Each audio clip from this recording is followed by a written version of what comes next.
Hey guys welcome back to my channel Ankita lifestyle blog. तो तुम्हारा सकले केमन आछो? आशा करछि तुम्हारा सकले खूब भालो आछो। तो आज के आमरा सकाल सकाल कोथाय एसेछि तोमादेर साथे सबटाई कि शेयर करब। तो तोमरा এই যে দেখতেই পাচ্ছো এই স্টেশনটা হয়তো যারা এখানকার তারা বুঝতে পারবে মালদা। তো আমরা মালদা এসেছি, আমি ফার্স্ট টাইম এসেছি। তো আমার মেয়েও ফার্স্ট টাইম, আমার হাজব্যান্ড আগে এসেছে যদিবা। আর তো দেখতেই পাচ্ছ আমার মেয়ে যে এরপর দেখো এখানে সবাই দাঁড়িয়ে রয়েছে, ওর ম্যাম, তারপরে ওদের আরও মানে ম্যামের আরও ছাত্রছাত্রীরা ছিল। আর প্রত্যেকটা জায়গা থেকে অনেক জায়গা থেকে এসেছে, কলকাতা থেকে কেউ এসছে, হুগলি থেকে কেউ এসছে, আসাম থেকে, মানে প্রত্যেকটা জায়গা থেকে এসছে আর কি। তো আমরা দেখো যেখানে যাব আমরা টোটো ধরে নিয়ে এই যে যাচ্ছি। এই যে সকালবেলা এখন বাজে 6টা। তো খুব সুন্দর মুহূর্ত একটা তোমাদের সাথে শেয়ার করতে পেরে আমারও খুব ভালো লাগছে। তো এরপর দেখো আমরা এরপর এখানে পৌঁছে গেছি। তো এখানে আমার মেয়েরা এবার ডান্স করবে। তো এই যে তো আমরা বললাম যে একটু সাইডে সরেলাম, ওরা ডান্স করবে।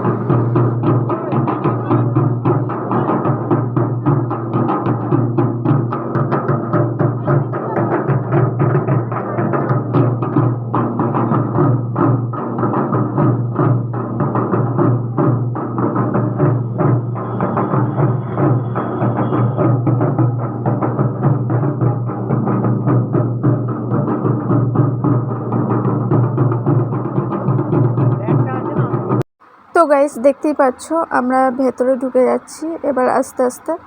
তো এখানে প্রচণ্ড ভিড় ছিল, আর আমার মেয়ের বান্ধবীর সাথে গল্প করছিল। তো আমার হাজব্যান্ড তখন বলল যে একটু ভিড়টা কমুক, তারপর আমরা ভেতরে যাব। তো আমি বললাম ওকে চলো তাই হবে।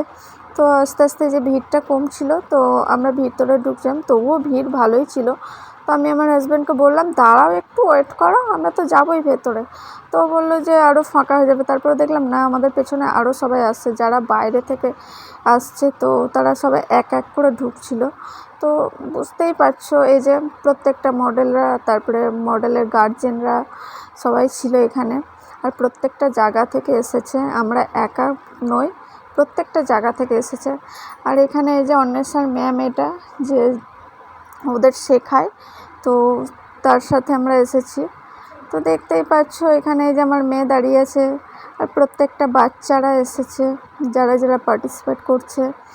তো এখানে এই যে আমার মেয়ের কাছে অটোগ্রাফ নিতে এসেছিলো একটা বাচ্চা। তো আমার তো খুব ভালো লাগছিলো, আমার মেয়েও অবাক হয়ে গেছিলো যে এটা কি হচ্ছে ওর সাথে। আসলে ও তো ফার্স্ট টাইম, আর ও তো বাচ্চা মেয়ে, তো বুঝতেই পারছো। তো দেখতেই পাচ্ছ এখানে এই যে সবাই অটোগ্রাফ নিচ্ছিল। ওকে আবার বুঝিয়ে বললাম যে তোর নামটা লেখ। তো ও বললো ঠিক আছে।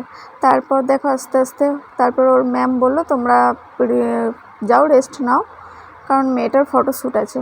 তো আমরা বললাম ঠিক আছে। তো এখানে দেখো অটোগ্রাফ নেওয়া হলো। তারপর অটোগ্রাফ নিচ্ছিল, অটোগ্রাফ নেওয়ার পর মেয়েটা বাইরে এলো। বাইরে বলতে মানে ভেতরে, এটা হচ্ছে মানে বিএম গ্র্যান্ডের ভেতরে। তো মালদা বিএম গ্র্যান্ডের ভেতরে এটা। তো আমরা বললাম চলো একটুখানি দেখে নিই ভেতর মানে বাইরেটা ভালোভাবে, তারপর আমরা রুমে ঢুকবো। তো আমার মেয়েটা দেখতেই পাচ্ছ এখন ঘোরাঘুরি করছে। ও তো বুঝতেই পারছো ওর মানে কি বলবো, এত এক্সাইটেড, মানে ভীষণ এক্সাইটেড ও। তো চলো তোমাদের সাথে সবটা শেয়ার করি। যে এখানে একটা স্টেজ আছে, তারপর এই যে প্রত্যেকটা বাচ্চার মা ওখানে সবাই দাঁড়িয়ে রয়েছে। তো আমিও ভাবলাম আমিই বা কেনই বা ফাঁকা একাই বসে থাকবো, চলো আমিও যাই ভেতরে। তো ওদের কাছে আমি গিয়ে একটু দাঁড়ালাম। তারপর দেখতে পেলাম যে ওরা কিছু একটা বলছিল ওদেরকে, যাই হোক। তো এরপর আমার মেয়েটাকে দেখাচ্ছিল, আমার মেয়েটাকে ওর বান্ধবীকে দেখাচ্ছিল ওর ম্যাম যে তুই কোথায় জানিস। তারপর বললো যাও এদেরকে নিয়ে চলে যাও রুমে, কারণ হচ্ছে এদের রেস্টের ভীষণ দরকার, কারণ ওরা সারা রাত ওদের জেগেছে, কেউ ঘুমোয়নি ভালো করে খুব একটা। তো এরপর চলো আমরা রুমে যাচ্ছি, আমরা নিজেদের রুমে গিয়ে তারপর তোমাদের সাথে সবটাই শেয়ার করব। তোমরা ফুল ভিডিওটা দেখো, আর যদি ভালো লেগে থাকে প্লিজ চ্যানেলটিকে সাবস্ক্রাইব করে দিও নতুন নতুন ভিডিও পেতে হলে। তো এই যে আমরা রুম পেয়ে গেছি আমাদের। এরপর দেখো আমার মেয়ে দাঁড়িয়ে রয়েছে। তো চলো তারপর ভেতরটা তোমাদের সাথে একটু শেয়ার করি। তো এই যে আমরা রুমের ভেতরে ঢুকে গেছি। চলো এবার আস্তে আস্তে তোমাদের রুমটা আমরা দেখাই। তো কেমন লাগছে আমাদের রুমটা একটু বলবে তোমরা। তো এইদিকে দেখতে পাচ্ছ ওখানে কাঁচ দেওয়া আছে, ওটা পর্দা দেওয়া আছে, তো পুরোটাই কাঁচ ওই দিকটায়। আর এখানে টিভি সমস্ত কিছু যা আছে, তো তোমরা তো দেখতেই পাচ্ছ, এটা নতুন বলার কিছু নেই। তো কেমন লাগলো, চলো টাটা।